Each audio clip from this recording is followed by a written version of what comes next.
What's up, guys? Illuminastic back with kind of a second part to the stream that we started last night. Basically, the point of that one, if you haven't seen it, I'd really recommend going back and checking it out. I was trying to give an overview from the scientific world of why I'm so confident that there's this major paradigm shift happening. In fact, it's already happened. It's already happened, and there's just sort of a shuffling and dragging of feet on the part of the mainstream to really acknowledge it. In fact, 2 days ago, they announced kind of casually that maybe gravity isn't real on top of all this other stuff. So we're really in a whirlwind time of revolutionary change. And so last night, a couple of things were presented in the course of this live stream that gave me something to think about. One of the foundations or prerequisite, I guess, conditions or ideas of this idea of quantum consciousness, the idea that that our consciousness directly interacts with the subatomic world, right? There's a huge problem with that, and the problem is that the brain is too warm and noisy, and we're going to watch a video where a physicist will explain a little bit more about what that means. I'm still not quite sure I understand how any condition can disqualify quantum effects if everything is a quantum effect, right? This is something I still need to look into more and understand better. But basically, that's a huge problem for this idea that the sun is conscious, which is a huge, huge, huge idea in my world.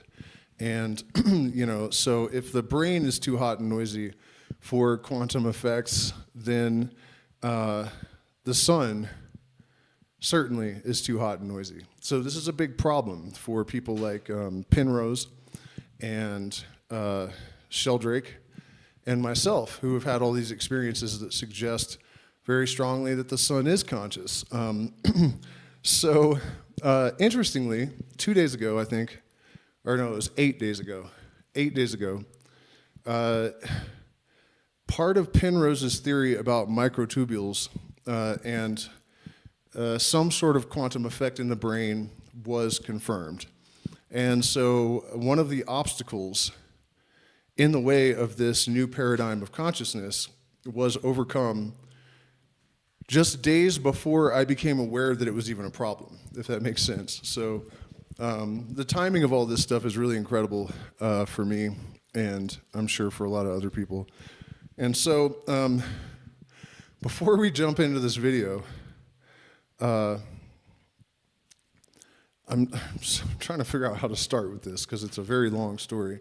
And I know some of you guys are new to the channel and some of you have been watching forever, so it's difficult to find a balance sometimes.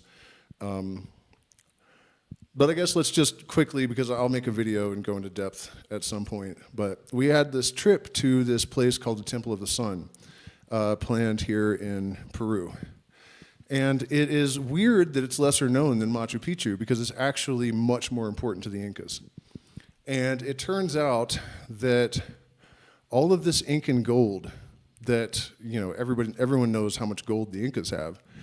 I have never really studied the Incas somehow. And so I started looking into it partly because I thought, okay, the Western mysteries and the alchemists and all of these people have viewed gold as not just a symbol of consciousness, but literally crystallized sunlight or crystallized consciousness. I wonder if the Incas, sure enough, not only that, gold had no material value, but their bowls, their utensils, this place, Temple of the Sun, where we're going, was loaded with gold, solid gold animal statues and no material value.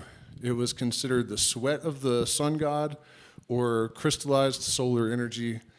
And to make this discovery in light of all of the stuff that's happening, you know, to have arrived here in this area, basically telling you guys, you know, that something is calling me down there. I arrive here there's this massive solar storm, just as I'm starting to talk about how I have these premonitions that this Phoenix process thing is picking up steam again. And then I discover, the other day, that one of the pivotal ayahuasca experiences of my life, this thing that came floating down out of the mist that had the face that I thought is an Aztec sun god or Incan. It's Incan. I finally found the face on the back of a guy walking through the mountains the other day, and stopped the taxi and got out, and I was like, what is that? And it was exactly what I thought it was, but I just didn't know what culture it came from. So, I'm sure you guys can see what I'm getting at here. This, the plot just thickens and thickens and thickens. There are solar storms. It's just wild. It's just absolutely wild. So, the part of this process that I'm at now is that, in this approach to spirituality, you do the same thing as you would with any other science, right? And so I'm looking for obstacles. I'm looking for my own confirmation bias. I'm looking for, whatever I can find that is an obstacle to progress. And so far, it's actually really encouraging. So probably the first thing we should do is check out this video from Sabine, what is her name? Sabine Hossenfelder. So, this, so I woke up thinking about this.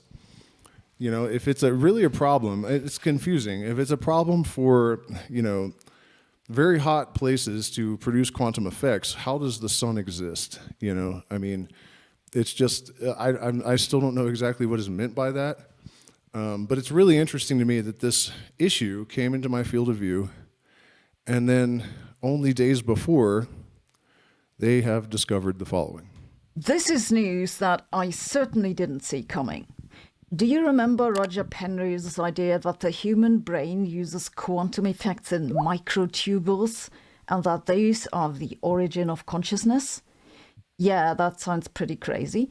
But, well, it seems that he was right, at least about the microtubules. What the heck are microtubules? Microtubules are big molecules, basically. They are essential parts of all cells in the human body and play a big role for signal transport in the human brain. They're polymers that combine two tubes and are made of smaller components called tubulin. So the tubes are made of tubules that are made of tubulin. It's tubes all the way down, people. Roger Penrose now has this idea that consciousness can't be explained by a computable process. So there needs to be an uncomputable element in what the brain does, and that, he says, can only be the collapse of the wave-functioning quantum mechanics. Now, I have to interrupt already because I don't think she ever addresses this, and I have not yet heard Penrose address this. This is a physicist. This is a Nobel Prize winning physicist. When he says that consciousness must be something other than a computation, when, outside of the human brain, all thinking is computational. What exactly is he saying, and why is he saying it? Is this just an assertion out of nowhere, some sort of a priori claim? Or what exactly is going on with that? One other thing I wanted to mention that's kind of off topic that I wanted to say in the intro. So last night, not only did we manage to sort of find some at least anecdotal validation for this idea of solar consciousness and consciousness emanating from the light. Not that I really need any proof at this point. But the cognitive light cone idea that Michael Levin talks about, if you haven't researched this, please go do it.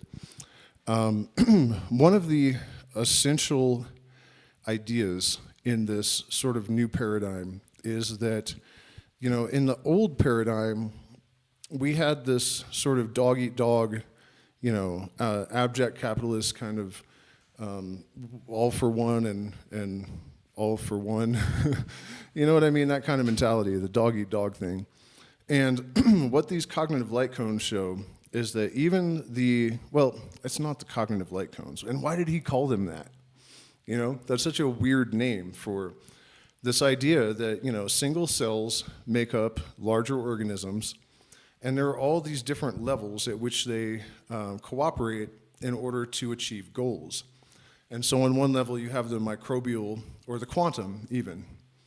You have quantum light cones, and then you have chemical, and then you have microbial, and then you have organisms, and then you have societies and cultures and ecosystems, and then planets, and then extending this all the way up to, theoretically, a giant organism of which we are all constituent parts. And the thing is, as far as we can see down, and as far as we can see out, this theory holds true. So it doesn't really seem irrational to extend it to something similar to the concept of God or the universal mind. And so for years and years and years, for at least 20 years, I've been suggesting that if you align yourself with your own true purpose and you really do that authentically, you will find yourself aligned with a higher collective purpose. And that collective purpose is being drawn by what Terence McKenna called attractors in hyperspace, but is really just a symmetry of purpose, right? That you get swept up in this thing that is not woo, it is not the will of God, exactly. It's not really wrong, but it might be better or simpler or more efficacious and pragmatic to think of it as a structural symmetry that you have aligned yourself with, that if this process becomes a fully conscious effort, the eventual momentum will be that of the entirety of creation. And so you're either with us or against us. Mechanics. The collapse is when a quantum distribution of possibilities collapses to one actuality. His hypothesis is that this happens in the human brain, and that's what creates conscious thought. Why the collapse of the wave function? Because we know that all the rest is computable, so that's the only place you can hide something non-computable. The problem with this idea, as many physicists have pointed out, is that the human brain is a warm and noisy place, and those are generally not very welcoming to quantum physics. There's a reason that current-day quantum computers are suspended from 3 levels of shock absorbers and cooled to a few millikelvin. It's not just because it looks impressive, though there's that. It's because otherwise the quantum effects just go away too quickly to do any computing with them. For Penrose's idea to make any sense, you'd have to have quantum effects survive in the human brain at least until a neuron has managed to fire. And the human brain is ridiculously slow in its firing. Even the most basic estimates say that it wouldn't work out. Penrose originally didn't say anything about specifically how these quantum effects should come about in the human brain, but he later teamed up with Stuart Hameroff, a neurobiologist who had this idea that it'd be the microtubules. Real quick, congratulations, Natural State, and the other people in the patron-only voice chat the other night. They were talking about how disassociatives are actually such tremendous tools for studying consciousness. This guy seems to be the leader in studying consciousness, and his main tool is ketamine. So I wasn't really sure what to think of what you guys are saying, but it appears that you were correct. And it does make sense, you know, because with psychedelics, you're still in the forest, can't see the trees. With a strong enough dose of a disassociative, the consciousness is totally and completely dislodged, and therefore you have kind of an ability to make a 360-degree view of it. Microtubules, Hameroff convinced Penrose, can basically synchronize due to quantum effects, and that helps the quantum effect survive for long enough to play a role in conscious thought. That still doesn't explain what any of this has to do with consciousness, but at least that'd make it plausible that the collapse of the wave function plays any role in the human brain. I've heard more than one person say, what a pity that Penrose fell for this crazy Hameroff person. But well, I've met both Penrose and Hameroff, and they're both crazy, of course, but neither of them is stupid. So what are we to make of this microtubule business? Now comes this new paper from a group that doesn't seem to have anything to do with either Penrose or Hameroff, and they say that they have clear evidence that these microtubules actually do display real quantum effects. More specifically, it's a process called superradiance. It basically requires the molecules to have quantum links to each other to achieve a larger emission of light. They first built a computer model for how the tubulin molecules combine to microtubules and how they would absorb light. Then they also tested this in the laboratory and they found good agreement. Both theoretically and experimentally, they say that yes, these tubules can display quantum effects. Okay, so I'm sure you guys caught that. The adepts of the mysteries have known that consciousness is coming from light for how long? The Incas apparently as well, and I'm sure tons of other people. What did she say about how the microtubules absorb light? And this is where we're suspecting that the consciousness is somehow extracted by the brain from the light. Doesn't that sound like basically what they're implying here?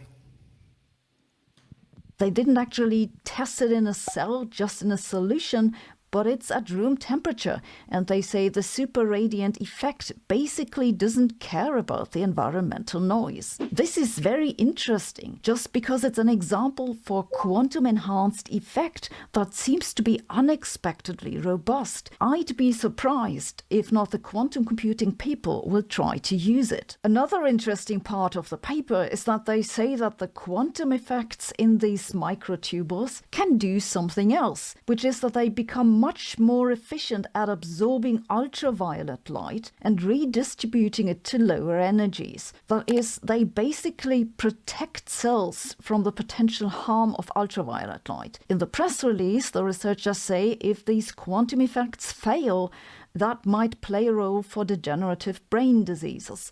I'm somewhat skeptical about this, but then this isn't my research area. What does any of this have to do with consciousness? Nothing really, though last time I looked we did need brain cells for consciousness. There seems to be a big logical gap between there are quantum effects in human brains and quantum effects create consciousness. Though, come to think of it, maybe the time has come for a quantum consciousness startup. I recently read a paper saying that large language models are currently totally dominated by English language text. Okay, lady. So, I haven't checked in with the chat yet. What's going on, Big C? Good to see you here. By the way, you guys, please consider joining my Patreon because I am demonetized and, supporting via the options in the chat. But let's see, where should we go with this next? Okay, we're done with Sabine. Rethinking the mystery of gravity.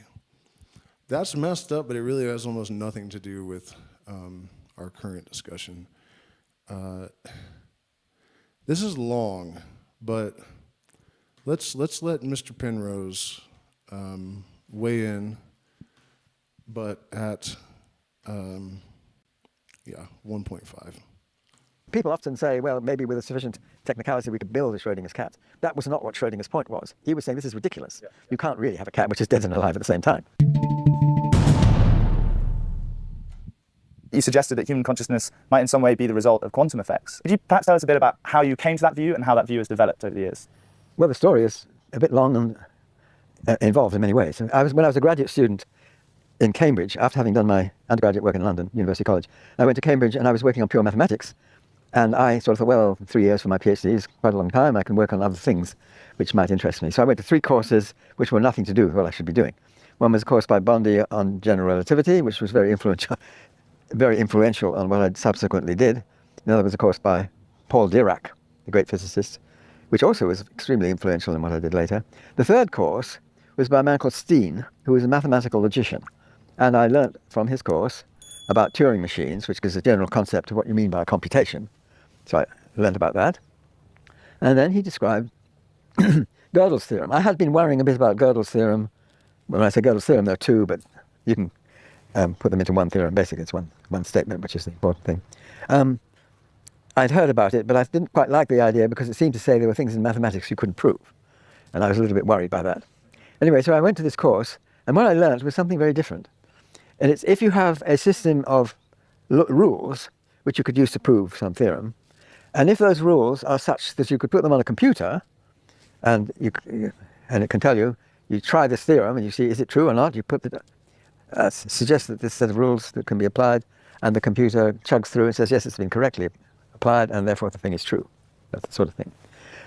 And you have to believe that the rules do give you truths. That's part of the story, and that's the point of them, after all. So you've looked at them each individually, and you said, does that really, do you believe that one? Yeah, that's okay. What about that one? Yep.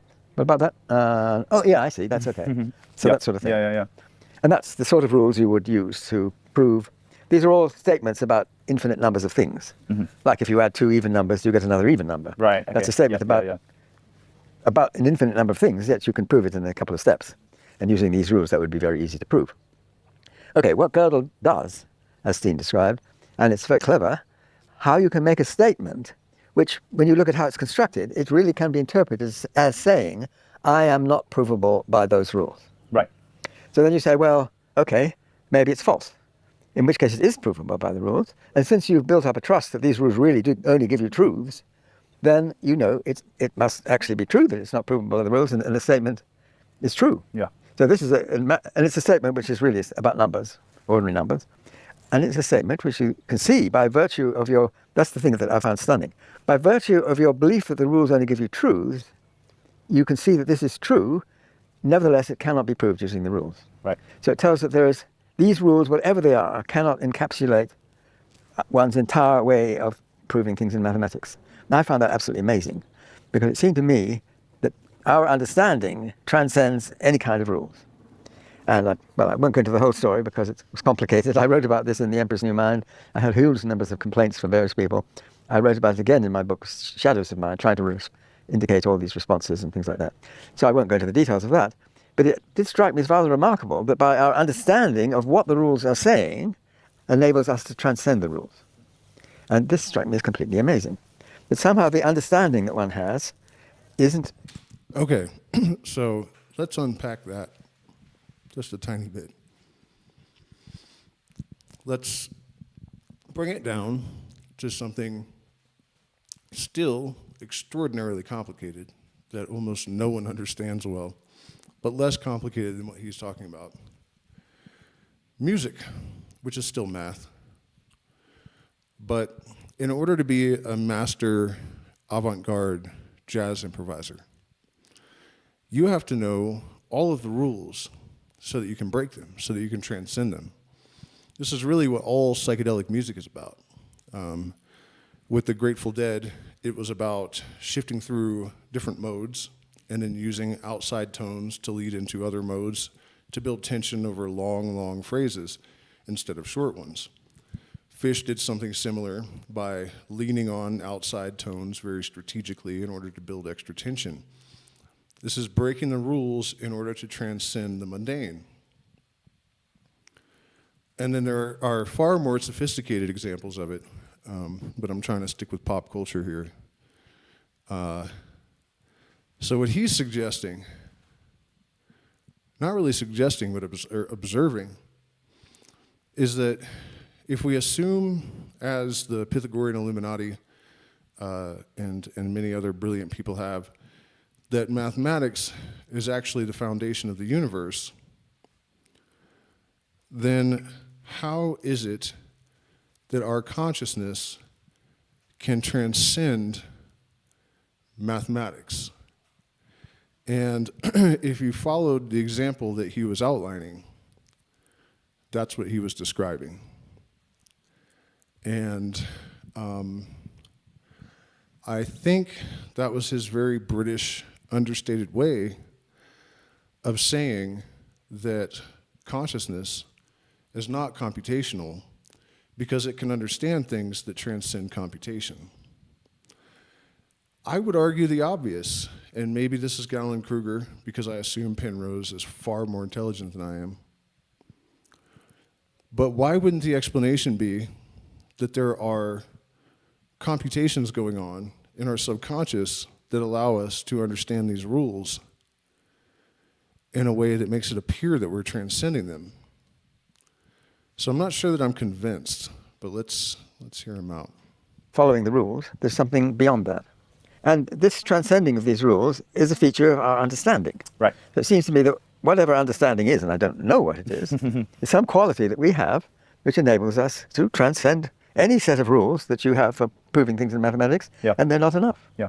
But you can see by understanding them, you can go beyond them. Now, what does understanding involve?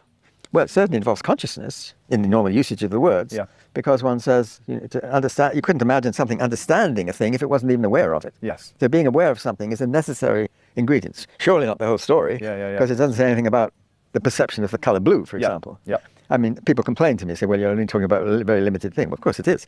But the point is, if what I'm saying has relevance to our understanding, it may not be relevant to all features of understanding. Sure, I'm quite happy with that.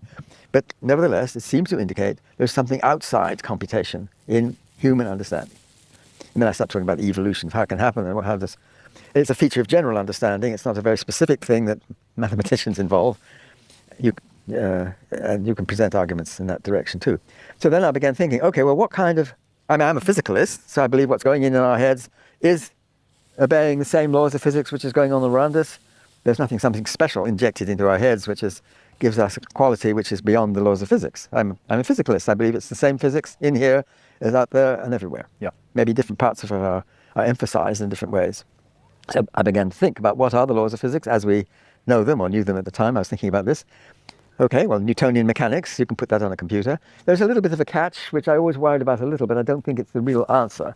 The catch is that all these laws of physics depend on the continuum. So you're really talking about properties of real numbers. Ah, right. And real numbers are not things you quite put on the computer. You put approximations to them. Now, is there a catch in the fact that these are only approximations? I don't think that's the answer, but I'm prepared to admit that there's another route one might try to follow. Right, okay. I'm not following that route because I think the computers are impressive enough. You can get approximation as close as you like, and so I don't think that's the answer. But I'm prepared to look at some suggestion which goes in the other direction. Okay, then I think about, Newtonian mechanics. I think about Maxwell's electrodynamics. Yep. You put all those things on the computer. I would think about Einstein's general relativity. I knew that was pretty hard at the time. I haven't got very far. But nowadays, you can talk about spiraling black holes, and it's really very, very detailed what people do. Yeah. So sure. Then what about quantum mechanics? Well, Schrödinger equation, you can put that on a computer. It has a problem with how many variables you have to, and it's sometimes people regard it as a difficult problem for a complicated system, but it's not really fundamentally different. So the Schrödinger equation also. But that's not the whole of quantum mechanics. No. Quantum mechanics involves not just the evolution of the quantum state according to the Schrödinger equation, or whatever you like to call it, unitary evolution. It involves measurement. And the measurement problem violates Schrödinger equation. You evolve a state, and it says, if you made a measurement of such and such a type, it would give you a probability of that and a probability of this. If you evolve the measuring device as well as the system, then you get a contradiction, because it says that the answer of the measurement is a superposition of this and that. Schrödinger obviously worried about this with his cat. I mean, that's why he brought the cat into the discussion. Right. Is to show that there's something wrong here. There's something in the theory. I mean, people often say, well, maybe with a sufficient technicality we could build a Schrödinger's cat. That was not what Schrödinger's point was. He was saying this is ridiculous. Yeah. You can't really have a cat which is dead and alive at the same time. Yeah, but it was a mere illustration of a wider point, right? That's right. So Schrödinger, and I'm well in line with Schrödinger's viewpoint on this. Einstein took a rather similar view. In fact, Dirac did too, even though he didn't enunciate that. You have to see what his later... He didn't say much about what he thought about quantum mechanics, but he took a rather similar view. You see, quantum mechanics is incomplete. Right. Because it doesn't explain the collapse of the wave function. The Schrödinger equation is a smooth, continuous evolution of the state, but it's not what you get when you make a measurement. Yeah. When you make a measurement, which after all is broadening the system a bit to include the measuring apparatus and all that, why doesn't it follow the Schrödinger equation? And that worried Schrödinger very much. And it seems to me this is the gap that's not present in all the other theories. See, all the other theories, right up to the point, even including the Schrödinger equation of evolution, unitary evolution in quantum mechanics, they are all things you could put on a computer. So where is there something that you couldn't maybe put on a computer? And the argument I was making here is that it's in the collapse of the wave function. Right. So there is some process, and I'm not taking the view, as many people did in the early days of quantum mechanics, that it's the conscious observer looking at the system and observing. Yeah. That's the sort of terminology which suggests it's that, observing the system. No, I don't believe that. It doesn't really work when you think about it in detail. I won't get into that, but it certainly doesn't really work. So I don't believe it's that. However, it's a different role for consciousness, almost the opposite. That whatever consciousness is depends upon what this currently unknown, but we know something about it, which is to do with seeing how general relativity relates to quantum mechanics. Right. But it's the other way around. It's not how you quantize general relativity, which is what many of my colleagues try and do. Right. It's the opposite. How you gravitize quantum mechanics. You try to put the principle of equivalence, these great principles of Galileo, into the theory, and the Einstein way of resolving these principles of Galileo into an overall theory, and imposing that on quantum mechanics. And you can see when you look at this that the arguments tell you that with certain mass displacements, that the superposition of it being in one position or another has to go to one or the other in a certain time scale. Yep. And that time scale you can estimate. Yeah. And so this, I claim, is what's going on in the brain. Where in the brain? I had no idea. I learned a bit of neurophysiology. I just couldn't see where in the brain it could be doing it. Yeah. I rather sort of petered off in The Emperor's New Mind without knowing the answer. But then Stuart Hameroff, who was an anesthesiologist in Tucson in Arizona, and he wrote to me and said, more or less, evidently you don't know about microtubules. He didn't put it quite like that. But he suggested there's something. I mean, he was very interested in general anesthesia, and he realized that it's not a chemistry question.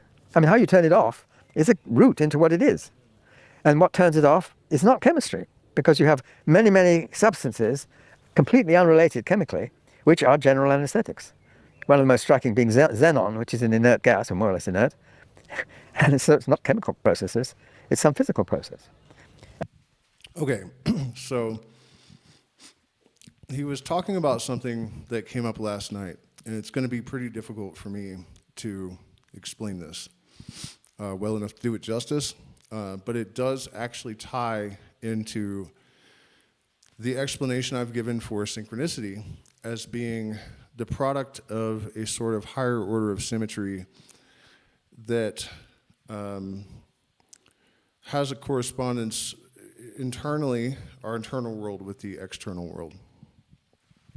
And so last night we heard Hameroff, who was his partner, talking about how when you have one object in superposition, you have one object in two places, but it's because there is a sort of fold in space-time, and so it is almost like it's the object is really only in one of those places, and the other part is a superposition. It's like a distortion in space-time, and these can happen in very small spaces or very large spaces. And so he is basically suggesting that the collapse of the waveform is happening in our brain and not actually in the external world, in a sense. And I don't know that I've fully wrapped my head around it, but I did follow that much. And one of the things that Hameroff was explaining on the opposite end of this token is that they feel that it is the physical collapse of the wave that generates the consciousness. So, again, all of this is new to me as of yesterday, so that's what I'm gathering so far. And, well, we developed these ideas together, going off on different routes and trying to come back again all the time, and formulating a scheme which is referred to as the OR proposal. OR means orchestrated. It's not the OR means objective reduction. So the reduction means the collapse of the wave function. objective means it really is a physical process. And then there are curious features about when it happens, which is another whole story. Which But is, it's which is really another question entirely. Yes, it's Yeah. got very interesting, going back to experiments which I do describe in The Emperor's New Mind, due to Benjamin Libet.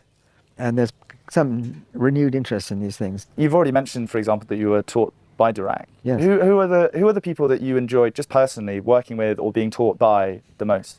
It's complex. Well, there's one character when it comes to physics. You see, I was Right. in Cambridge as a pure mathematician. Right. But the person I gained a lot of insights from into physics was Dennis Sharma.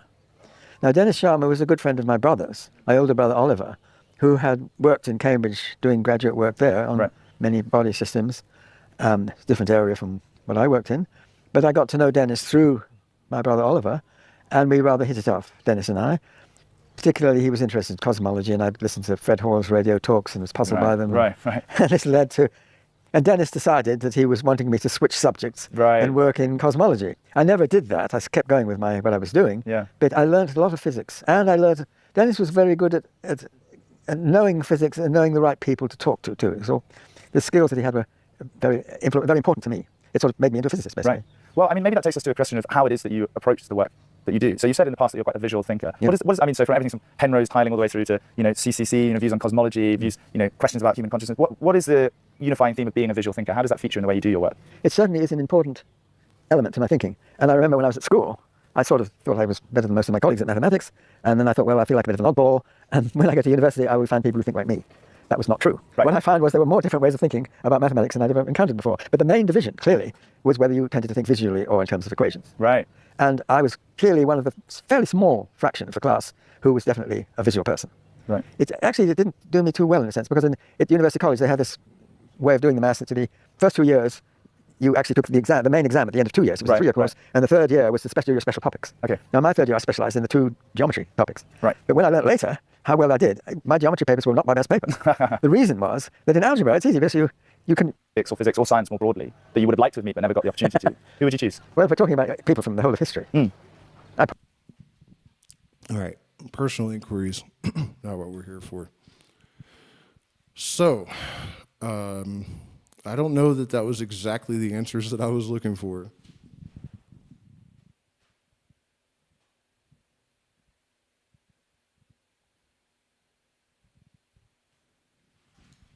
Yeah, this guy popped into the chat trying to accuse me of woo. It looks like it's Roger Penrose going on about math and whatnot. Okay, so I'm considering this last. I don't have a ton of time tonight because I'm trying to finish this Rape video from the Huni Kuin workshop I did a week or so ago, and I want to get it up by Saturday. And we're going to Pisac tomorrow and into the Temple of the Sun. And on my way in here, my partner said, "Don't you think we should drink San Pedro before we go?" And at first I was like, no. But then I thought, well, because it's right in the city. Then guess what? The Catholic Church built a church on top of it because it was the Incas' main holy place. And something to consider about this, it's interesting to me that both of these cultures held gold as sacred in different ways. The Catholics and the people they represented worshiped the sun and didn't even know it. And yet, they think they're pursuing this gold for money. My suspicion has always been that there's something deep within people that they know that the gold they seek is the philosopher's stone, that it's the alchemical gold. The Incas knew that. They knew that it was a metaphor, and they wanted to surround themselves with the energy of the sun.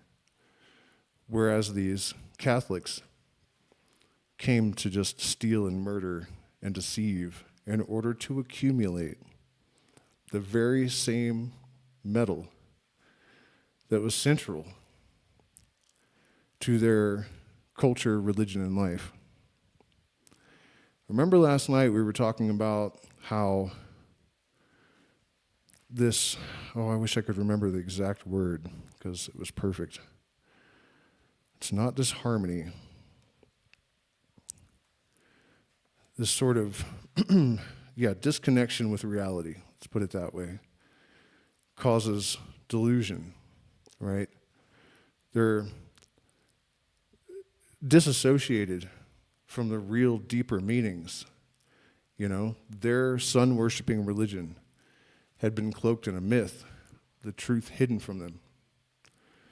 And so it's almost as if they continued about doing what you would do if you worship the sun, but they were completely disassociated from the true meaning of what they were doing.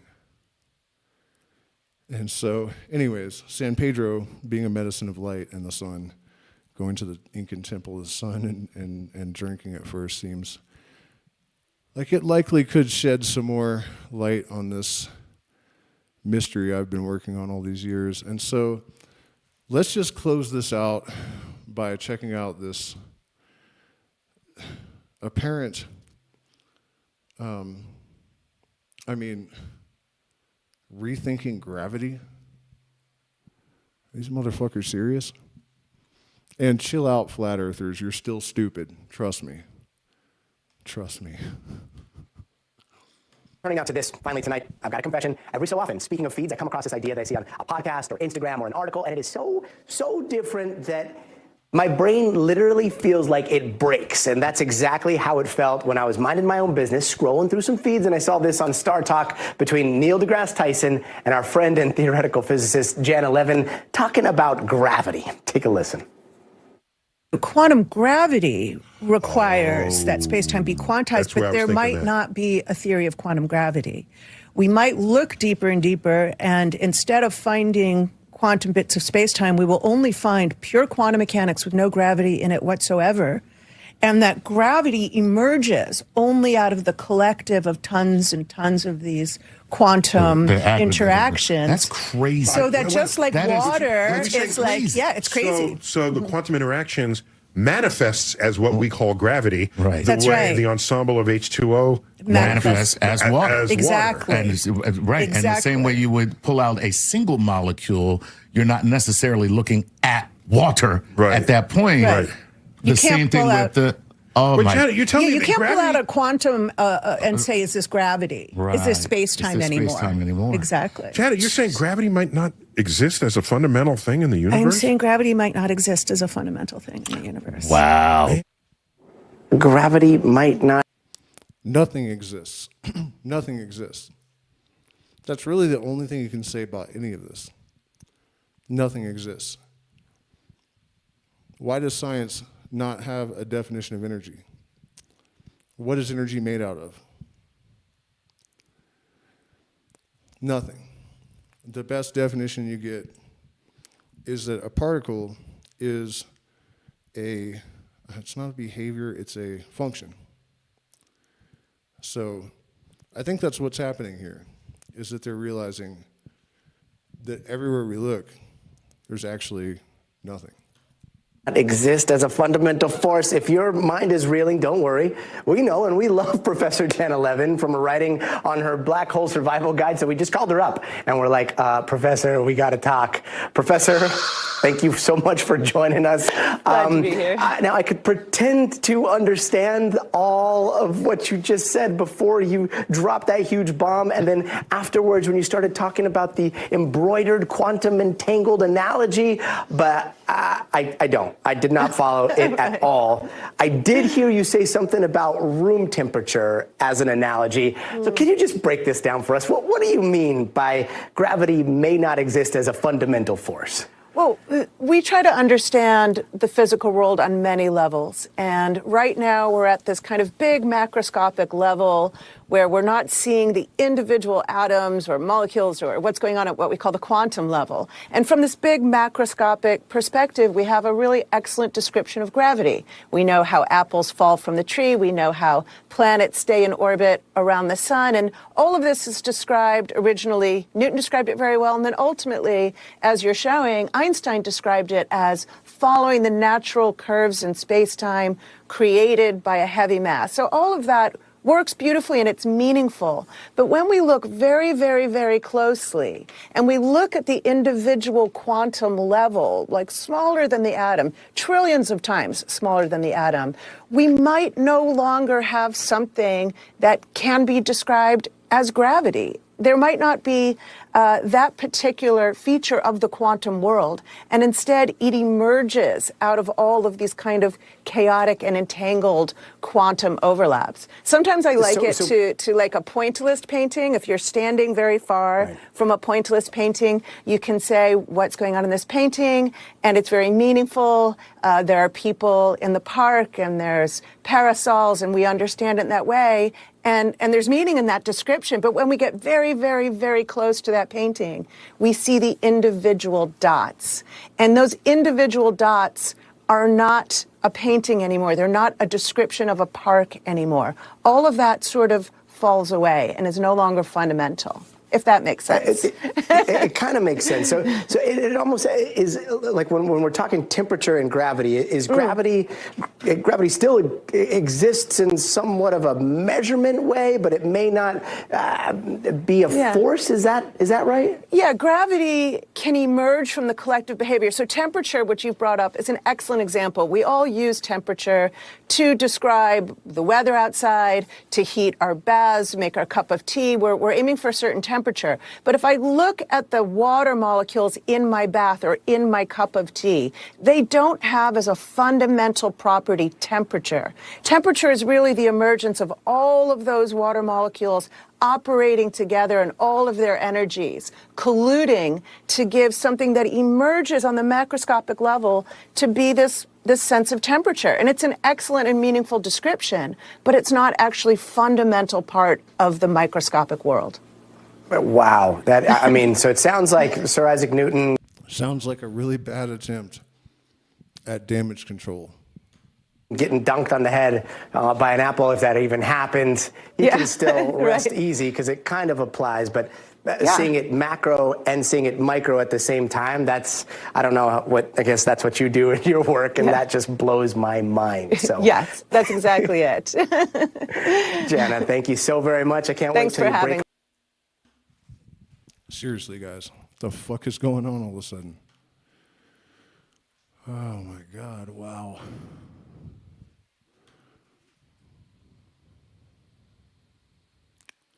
What's going on, guys? All right, so I have to jump off of here because it's 10 o'clock and I have to ask my partner to make me a thumbnail and I have to finish editing the video so I can schedule it for Saturday. I really appreciate each and every one of you. I also appreciate people joining the Discord, joining my Patreon, helping me think through these problems. Like, what is this about noisy, hot environments limiting quantum effects? Like, somebody go research that and bring it into the voice chat on Monday night, please. Thank you guys so much. And man, this mystery, I have a feeling I'm going to see or experience something at the Temple of the Sun, especially after drinking this Peruvian torch. Another reference to light, right? Torch. Almost nervous.